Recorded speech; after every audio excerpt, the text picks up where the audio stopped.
सिद्धि की इच्छा रखने वाले पुरुष जिनकी सेवा करते हैं तथा देवता जिन्हें सब ओर से घेरे रहते हैं, उन जया नाम वाली दुर्गा देवी का ध्यान करें। उनके श्री अंगों की आभा काले मेघ के समान श्याम है। वे अपने कटाक्षों से शत्रु समूह को भय प्रदान करती हैं। उनके मस्तक पर आबद्ध चंद्रमा की रेखा शोभा पाती है।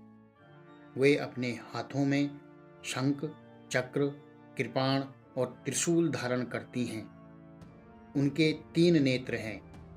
वे सिंह के कंधे पर चढ़ी हुई हैं और अपने तेज से तीनों लोकों को परिपूर्ण कर रही हैं।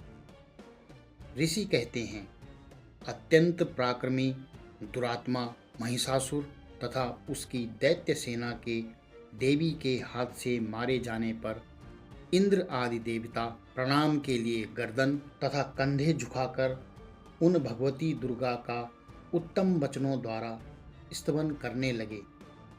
उस समय उनके सुंदर अंगों में अत्यंत हर्ष के कारण रोमांच हो आया था। देवता बोले, संपूर्ण देवताओं की शक्ति का समुदाय ही जिनका स्वरूप है तथा जिन देवी ने अपनी शक्ति से संपूर्ण जगत को व्याप्त कर रखा है, समस्त देवताओं और महर्षियों की पूजनीय उन जगदम्बा को हम भक्ति पूर्वक नमस्कार करते हैं। वे हम लोगों का कल्याण करें। जिनके अनुपम प्रभाव और बल का वर्णन करने में भगवान शेषनाग, ब्रह्मा जी तथा महादेव जी भी समर्थ नहीं हैं, वे भगवती चंडिका संपूर्ण जगत का पालन एवं अशुभ भय का नाश करने का विचार करें।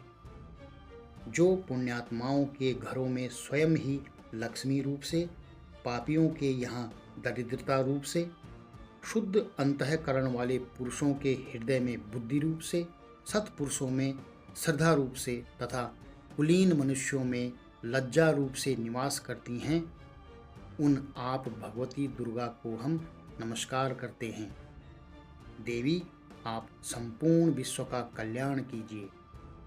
आपके इस अचिंत्य रूप का, असुरों का नाश करने वाले भारी पराक्रम का तथा समस्त देवताओं और दैत्यों के समक्ष युद्ध में प्रकट किए हुए आपके अभ्युदय चरित्रों का हम किस प्रकार वर्णन करें। आप संपूर्ण जगत की उत्पत्ति में कारण हैं।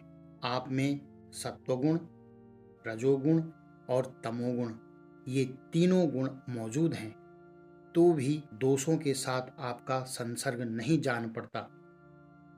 भगवान विष्णु और महादेव जी आदि देवता भी आपका पार नहीं पाते। आप ही सबका आश्रय हैं।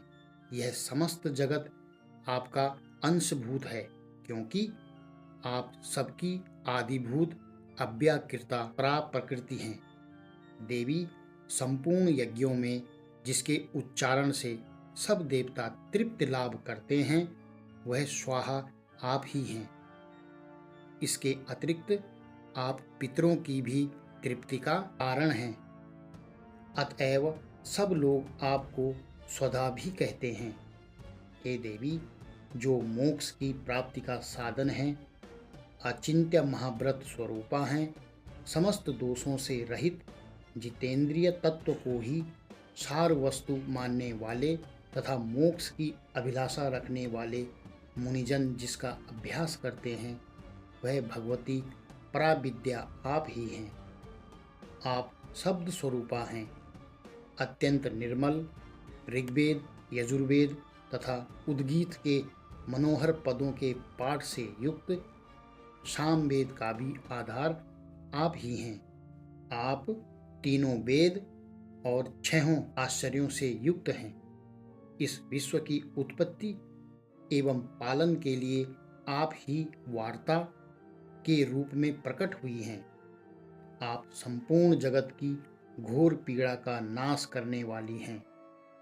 हे देवी, जिससे समस्त शास्त्रों के सार का ज्ञान होता है, वह मेधा शक्ति आप ही हैं। दुर्गम भवसागर से पार उतारने वाली नौका रूप दुर्गा देवी भी आप ही हैं। आपकी कहीं भी आसक्ति नहीं है। कैटभ के शत्रु भगवान विष्णु के वक्ष स्थल में एकमात्र निवास करने वाली भगवती लक्ष्मी तथा भगवान चंद्रशेखर द्वारा सम्मानित गौरी देवी भी आप ही हैं। आपका मुख मंद मुस्कान से सुशोभित, निर्मल, पूर्ण चंद्रमा के बिंब का अनुकरण करने वाला और उत्तम सुवर्ण की मनोहर कांति से कमनीय है। तो भी उसे देखकर महिषासुर को क्रोध हुआ और सहसा उसने उस पर प्रहार कर दिया। यह बड़े आश्चर्य की बात है। हे देवी, वही मुख जब क्रोध से युक्त होने पर उदय काल के चंद्रमा की भांति लाल और तनी हुई भौहों के कारण विकराल हो उठा, तब उसे देखकर जो महिषासुर के प्राण तुरंत नहीं निकल गए, यह उससे भी बढ़कर आश्चर्य की बात है।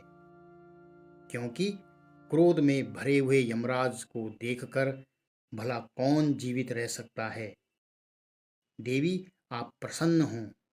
परमात्म स्वरूपा, आपके प्रसन्न होने पर जगत का अभ्युदय होता है और क्रोध में भर जाने पर आप तत्काल ही कितने कुलों का सर्वनाश कर डालती हैं।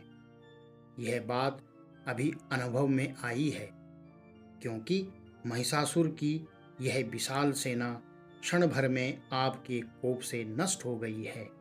सदा अभ्युदय प्रदान करने वाली आप जिन पर प्रसन्न रहती हैं, वे ही देश में सम्मानित हैं। उन्हीं को धन और यश की प्राप्ति होती है। उन्हीं का धर्म कभी शिथिल नहीं होता तथा वे ही अपने हष्ट पुष्ट स्त्री, पुत्र और भृत्यों के साथ धन्य माने जाते हैं।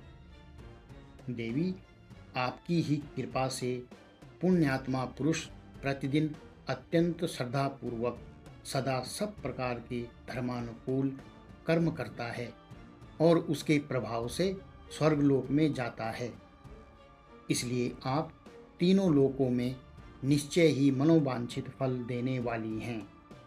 माँ दुर्गे, आप स्मरण करने पर सब प्राणियों का भय हर लेती हैं और स्वस्थ पुरुषों द्वारा चिंतन करने पर उन्हें परम कल्याणमयी बुद्धि प्रदान करती हैं।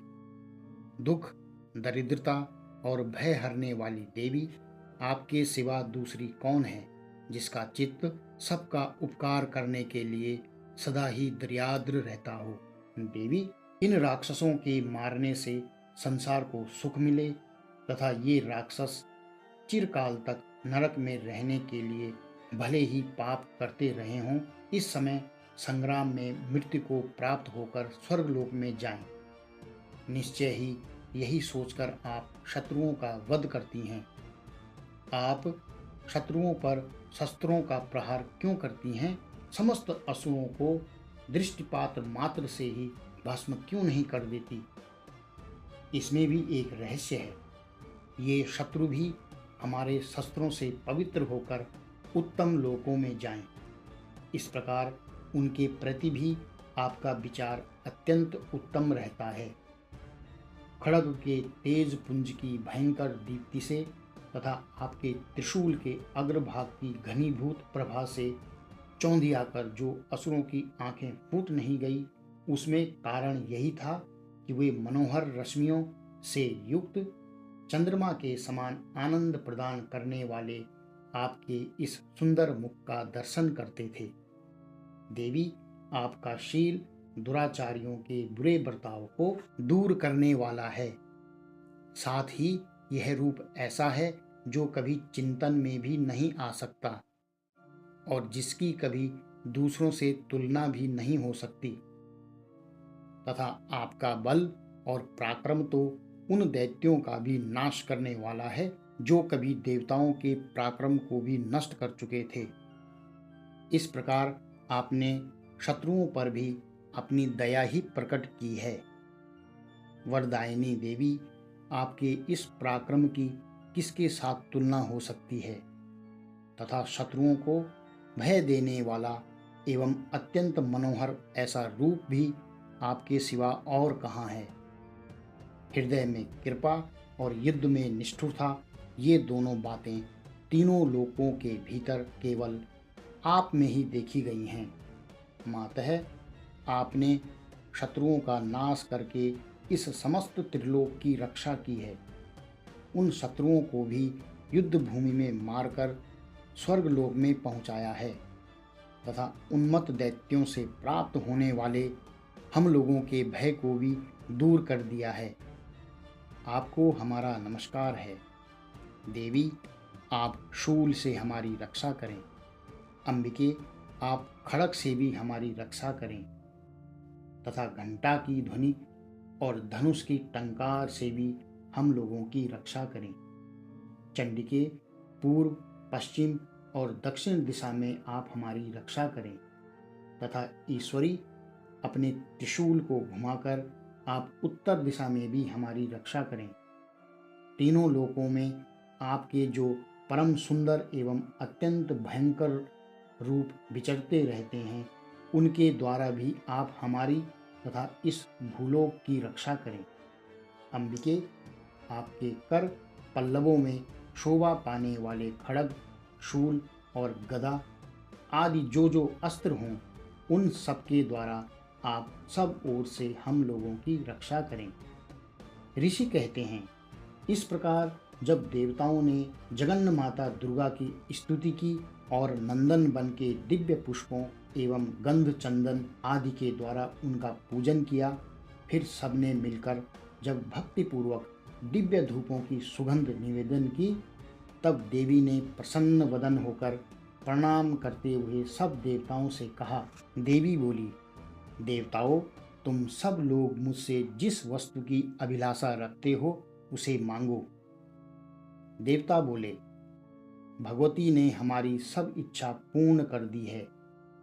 अब कुछ भी बाकी नहीं है, क्योंकि हमारा यह शत्रु महिषासुर मारा गया।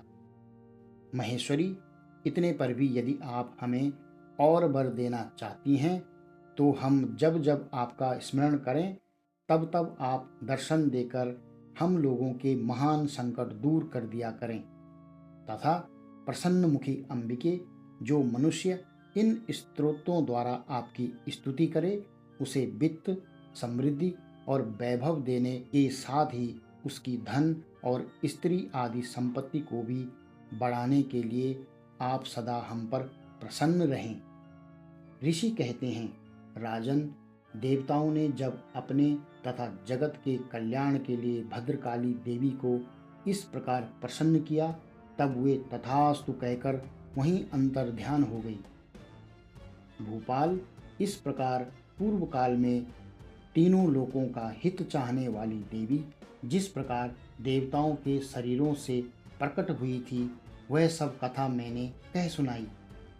अब पुनः देवताओं का उपकार करने वाली वे देवी दुष्ट दैत्यों तथा शुंभ निशुंभ वध करने एवं सब लोगों की रक्षा के लिए गौरी देवी के शरीर से जिस प्रकार प्रकट हुई थी, वह प्रसंग मेरे मुंह से सुनो।